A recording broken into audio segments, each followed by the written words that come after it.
नमस्कार दोस्तों, आपका स्वागत है। आज की हमारी कहानी है अनकहा मिलन। कभी कभी जिंदगी इतनी देर से किसी को लौटाती है कि उम्र झुक जाती है, पर दिल का इंतजार नहीं। वृद्ध आश्रम की शांत दीवारों के बीच जब दो बूढ़े चेहरे अचानक आमने सामने आए तो वक्त ठहर गया और उनकी आंखों में वही पुराना अधूरा प्यार फिर से खिल उठा। कहते हैं मोहब्बत केवल जवानी में चमकती है, पर सच्चा प्रेम उम्र की धूल झाड़कर बुढ़ापे में भी उतना ही सुंदर, उतना ही पवित्र और उतना ही जिद्दी हो उठता है। और इस बार ये दो दिल अपने आप से भागे नहीं, बल्कि 70 वर्षीय रघुवीर सिंह एक ऐसे शिक्षक थे जो सिर्फ पाठ्य पुस्तकों नहीं बल्कि जीवन के सबक को पढ़ाया करते थे। उनकी आवाज में एक अजीब सी शांति थी, जैसे किसी नदी की धीमी धारा सुबह की धूप में चमक रही हो। 70 की उम्र में उनकी पीठ हल्की सी झुकी थी, पर आत्मा सीधी और मजबूत। उन्होंने जीवन अकेले बिताया, पर कभी शिकायत नहीं की। उन्होंने हारमोनियम बजाना अपने अकेलेपन से लड़ने के लिए सीखा था। हर रात उनकी उंगलियों से निकलने वाला संगीत मानो उन अधूरे एहसासों को पुकारता था जिन्हें उन्होंने कभी शब्दों में कहने की हिम्मत नहीं जुटाई थी। और जब परिवार से उपेक्षित होकर वह नई किरण वृद्ध आश्रम पहुंचे तो उन्हें पता भी नहीं था कि वहां उनके बीते हुए कल का सबसे सुंदर हिस्सा फिर से उनका इंतजार कर रहा है। वहीं मीरा देवी के व्यक्तित्व में एक गहरी गरिमा थी, एक ऐसी शांति जो वर्षों की तपस्या से आती है। वह विधवा थी, पर विधवा जैसा अकेलापन उनके चेहरे से नहीं बल्कि उनकी आंखों से झलकता था। 68 वर्ष की उम्र में भी उनकी चाल धीमी पर संयत थी और उनकी आंखों में एक ऐसी परिपक्व चमक जो देखती बहुत कुछ थी पर बताती कम। मीरा और रघुवीर कभी सहकर्मी थे, एक ही स्कूल में, एक ही स्टाफ रूम में। उनका रिश्ता नामहीन था, न दोस्ती न प्रेम, बस एक मीठा सा अपनापन जिसे दोनों बिना कहे समझते थे।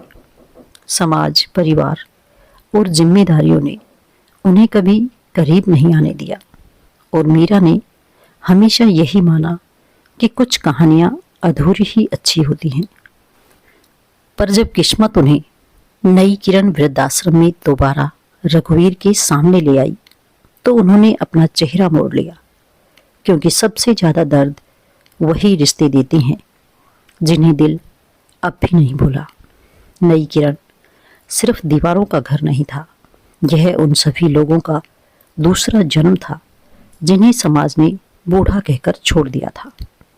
जहां लोग दोपहर की धूप में बैठकर अपनी अधूरी यादें साझा करते थे, यही वह स्थान था जहां रघुवीर अपनी थकान लिए आए और जहां मीरा अपनी खामोशियों में छिपी रही।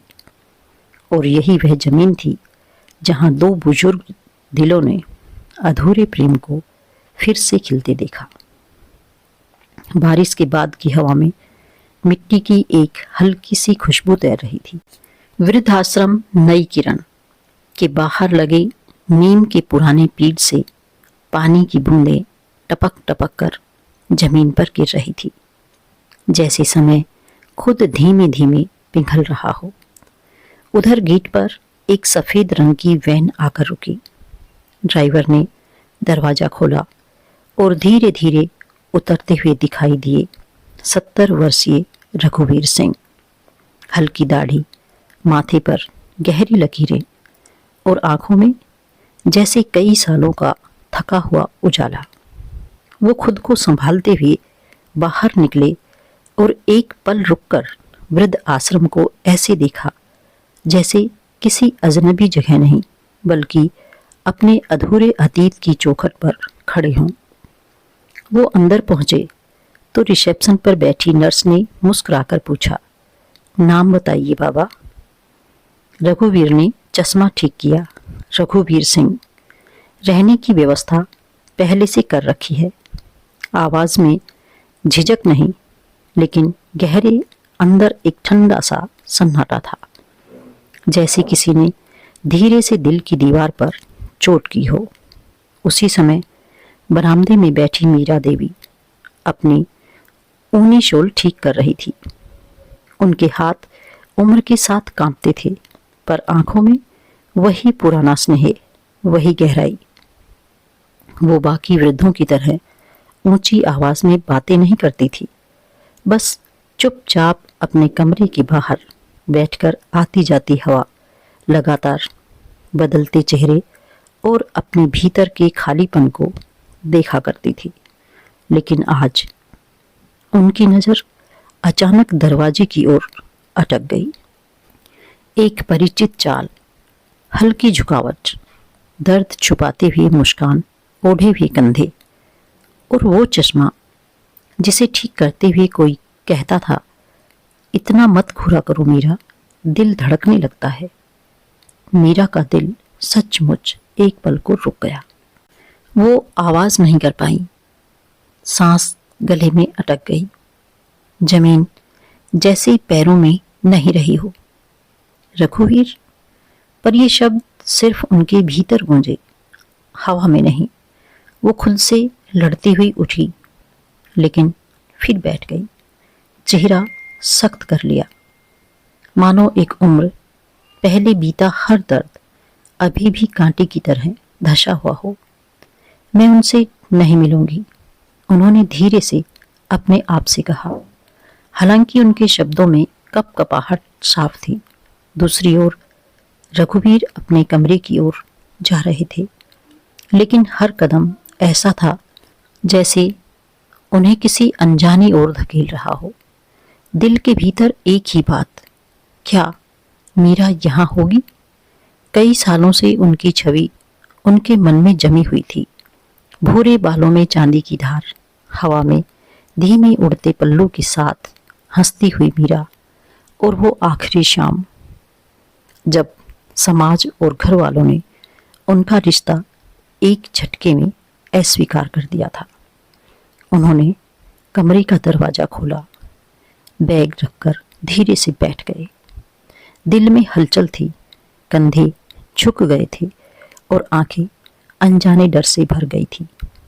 क्या वो मुझे पहचानेगी या पहचान कर भी अनदेखा कर देगी? कमरे की खामोशी ने जैसे उनके सवाल को सोख लिया।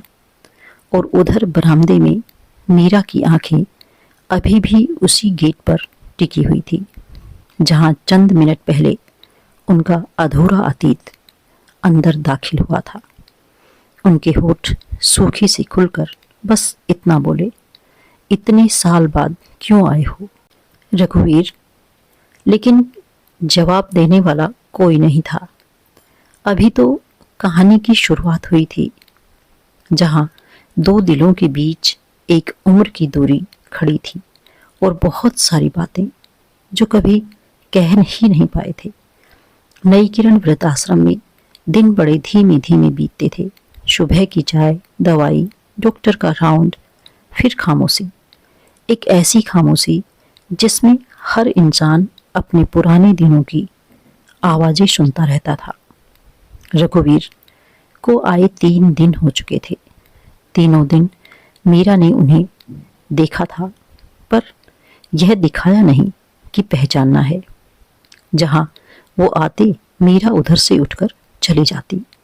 अगर वो बरामदे की किसी कुर्सी पर बैठे तो मीरा दूसरी तरफ की कुर्सी चुन लेती थी।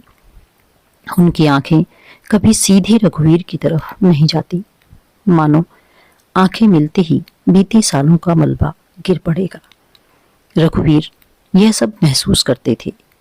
मीरा की वापसी ने अंदर कहीं गहरे तक हलचल पैदा कर दी थी, पर वो भी उनसे कुछ कहने की हिम्मत नहीं कर पा रहे थे। दोनों अपने अतीत से भागते हुए एक ही जगह पर ठहर गए थे। उस शाम आसमान में हल्की ठंडक थी। वृद्ध आश्रम के आंगन में हवा धीरे धीरे चल रही थी। कहीं दूर से पकोड़ों की खुशबू आ रही थी। ज्यादातर बुजुर्ग टीवी देख रहे थे, कुछ अपनी कुर्सियों में ऊँघ रहे थे। रघुवीर अपने कमरे में बैठे पुरानी चीजें समेट रहे थे। तभी उनका हाथ एक छोटी सी माउथ ऑर्गन पर पड़ा, वही जो मीरा ने उन्हें कॉलेज के दिनों में दी थी। उस वक्त जब उनकी जिंदगी में सपनों की धुनें थी, शरारतें थी और एक ऐसी मोहब्बत जिसे दुनिया ने कभी स्वीकार नहीं किया था। रघुवीर ने उसे हाथ में लेकर आंखें बंद कर ली। उनके होठ भीगे, जैसे कोई भूला सुर फिर से याद आ गया हो। कुछ देर बाद वो धीरे धीरे आंगन की तरफ आए। मीरा बरामदे में बैठी ऊनी शॉल बुन रही थी। आसमान में हल्की शाम थी और बाहर की रोशनी भीतर गिर रही थी। रघुवीर ने कुर्सी पर बैठकर माउथ ऑर्गन होठों से लगाया और धीरे धीरे वही पुराना गीत बजाया, तेरे बिना जिंदगी में कोई शिकवा तो नहीं। सुर हवा में तैरने लगे, नरम कांपते हुए, ठीक वैसे जैसे कोई दिल वर्षों बाद पहली बार खुलने लगे। मीरा ने अपनी बुनाई रोक दी, उंगलियां रुक गई, धड़कन एक पल को जैसे जम गई। उनकी गर्दन अपने आप रघुवीर की तरफ मुड़ी, पर आंखें उठाने की हिम्मत नहीं हुई। सिर्फ उस धुन को सुनती रही, वही धुन जो कभी उनके दिल में एक छुपा हुआ घर बनाकर रहती थी। उनकी आंखों के कोने में आंसू भर आए। कितनी बार उन्होंने इस गीत को यादों के बोझ तले दबाने की कोशिश की थी, लेकिन सुरों में कुछ जादू था, कुछ ऐसा जो ताला खोल देता है, जिसे हम वर्षों से बंद समझते हैं। रघुवीर ने गीत खत्म किया, पर मीरा बिल्कुल चुप रह गई, जैसे आवाज अंदर गहरे उतर गई हो। कुछ देर बाद मीरा उठी, धीमे कदमों से अपने कमरे की ओर चली और दरवाजा बंद करके दीवार से टिक गई। जाने कितने सालों बाद किसी धुन ने उन्हें रुला दिया था। उधर आंगन में रघुवीर बैठे रहे। उनके हाथ कांप रहे थे, लेकिन उनकी आंखों में एक उम्मीद की छोटी सी चमक थी। शायद वो सुन रही थी। ये एक छोटा सा सुर था, पर वही सुर उन दोनों के बंद पड़े दिलों पर पहली नरम दस्तक था। वृद्ध आश्रम की उस सुबह हवा कुछ भारी थी। बरामदे के कोने में रघुवीर सिंह अपनी खाट पर शांत पड़े थे। शरीर कमजोर, सांसें धीमी, पर आंखों की गहराई में वही पुराना अपनापन, वही अधूरा इंतजार। नसें इधर उधर दौड़ रही थी। डॉक्टर स्टेथोस्कोप के साथ अचानक बुलाए गए थे, पर इस अफरा तफरी के बीच एक चेहरा था जो बिल्कुल स्थिर था, मीरा। वो धीरे धीरे रघुवीर की ओर बढ़ी। उनके कदमों की आवाज फर्श पर उतनी ही मुलायम थी जितनी वो अपनी भावनाएं जीवन भर दबाती आई थी। रघुवीर ने हल्की कपकपाहट के साथ आंखें खोली। उन्हें अपने सामने मीरा को देखकर लगा जैसे समय अचानक ठहर गया हो। मीरा, उनकी आवाज सूखे पत्ते जैसी टूटती हुई निकली। मीरा ने कांपते हाथों से उनका हाथ थाम लिया। यह वही हाथ था जिसे थामने की इजाजत समाज ने उन्हें कभी नहीं दी थी। वो बहुत देर तक कुछ बोल ही नहीं पाई। आंसू की एक पतली धारा उनके गालों से बहती रही। रघुवीर उन्हें देख रहे थे, उसी मोहब्बत से जो कभी पुरानी नहीं हुई। फिर मीरा ने गहरा सांस लिया, जैसे बरसों के दर्द को एक ही पल में बाहर निकाल देना चाहती हो। उन्होंने धीरे से कहा, अब और नहीं छुपाऊंगी। रघुवीर की आंखों में हल्की सी चमक उभरी। मीरा ने और पास झुकते हुए कहा, मैंने तुम्हें कभी छोड़ा ही नहीं था रघुवीर। तुम्हें जाने देना नहीं चाहती थी, बस हालात ने हमें अलग कर दिया। पर मेरा दिल हमेशा तुम्हारे पास ही रहा। हर धड़कन उसी नाम से धड़कती रही। जिसे आज भी मैं छुपा नहीं पाती। रघुवीर की आंखें भर आई। उन्होंने अपनी कमजोर उंगलियों से मीरा की हथेली को थाम लिया, जैसे कह रही हूं, मैंने भी तुम्हें कभी जाने नहीं दिया। हवा में वही पुराना गीत तैरने लगा जिसे मीरा ने कल रात सुना था। लग जा गले। कोई स्पीकर नहीं था, फिर भी उन्हें लगा गीत वही है। शायद यादों में, शायद सांसों में। मीरा उनके पास सिर रखकर बैठ गई, जैसे वह सारी कमियां, सारी अधूरी बातें उसी पल पूरी कर देना चाहती हूँ। डॉक्टर पास खड़े थे, पर दोनों के बीच की खामोशी इतनी गहरी थी कि किसी की हिम्मत नहीं हो रही थी इसे तोड़ने की। रघुवीर ने मीरा की ओर देखते हुए फुसफुसाया, तुम आ गई? बस अब डर नहीं लगता। मीरा ने उनका हाथ अपने हाथ माथे से लगाकर कहा, अब कहीं नहीं जाऊंगी, जहां आप होंगी वहीं रहूंगी। इस बार जिंदगी को हमसे कोई जुदाई नहीं मिलेगी। वृद्ध आश्रम की सारी दीवारें उस पल गवाही दे रही थी। दो बूढ़े दिलों की वह मोहब्बत जिसे समय ने कमजोर नहीं किया, बस अधूरा छोड़ दिया था। वह अधूरापन पहली बार पूरा हो रहा था। वृद्ध आश्रम की उस सुबह वातावरण में एक अलग सी पवित्रता थी। बरगद के पेड़ के नीचे सफेद दरी बिछाई गई थी। चारों तरफ छोटे छोटे गेंदे के फूल बिखरे थे और दीवारों पर हाथ से बनी रंगोली। सब कुछ बेहद सरल पर दिल को छू लेने वाला। रघुवीर सिंह हल्के क्रीम रंग का कुर्ता पहने व्हील चेयर पर बैठे थे। उनकी आंखों में उम्र की थकान थी, पर चेहरे पर एक उजली बच्चे जैसी मुस्कान। मीरा हल्की गुलाबी सिल्क की साड़ी में आई, केसों में गजरा, माथे पर बिंदिया, होठों पर वही कोमल मुस्कान जिसे उन्होंने पूरे जीवन दबा कर रखा था। आज पहली बार वो मुस्कान खुलकर खिली थी। वृद्ध आश्रम के बाकी बुजुर्ग भी परिवार की तरह सज धज कर बैठे थे। कुछ के हाथों में तालियां थी, कुछ के चेहरे पर खुशियों की चमक और कुछ की आंखों में ऐसा अपनापन जैसे अपने ही बच्चों की शादी देख रहे हों। छोटे से मंडप में जब पंडित जी ने मंत्र पढ़ने शुरू किए, तभी आकाश अचानक ढक गया और फिर हल्की, बिल्कुल मुलायम सी बारिश शुरू हुई। इतनी हल्की कि जैसे आसमान खुद कह रहा हो, आज मैं उन सारे पुराने पाप, पुराने डर, पुराने अपराध बोध को धो देता हूँ। अब बस प्रेम बचे, शुद्ध, सरल, सच्चा। मीरा ने रघुवीर का हाथ थामा, कांपते हुए। रघुवीर ने भी उसकी अंगुलियों को सहलाया। दोनों ने एक दूसरे की आंखों में वह सब कहा जो वर्षों पहले कहना चाहिए था, पर तब समाज बड़ा था, परिवार बड़ा था और वे दोनों बहुत छोटे थे। आज वह बड़े थे, इतने बड़े कि समाज की कोई आवाज उन्हें छू भी नहीं सकती थी। फेरे पूरे हुए। पंडित जी ने मुस्कुराकर कहा, अब से आप दोनों जीवन साथी हैं। जितने दिन ईश्वर ने दिए हैं, उतने दिन एक दूजे का सहारा बनकर। वृद्ध आश्रम तालियों से गूंज उठा। मीरा ने झुककर रघुवीर के चरण छुए और रघुवीर ने अपना कांपता हाथ उनके सिर पर रखा। अचानक रघुवीर ने फुसफुसाकर कहा, अब डर नहीं है मीरा। आज लगता है कि जिंदगी ने आखिर हमें हमारे हिस्से का सुख दे दिया। मीरा मुस्कुराई। हमने हमेशा छुपा कर जिया, आज पहली बार खुलकर जिए हैं। बारिश तेज नहीं हुई, बस उतनी ही रही जितनी आशीर्वाद की तरह गिरती रहे। वृद्ध आश्रम के बरामदे में खड़े सभी लोग उस दृश्य को देखकर यही सोच रहे थे, प्रेम सच में कभी बूढ़ा नहीं होता। वक्त उसकी चमक कम नहीं करता, बस उसे और गहरा और सच्चा बना देता है।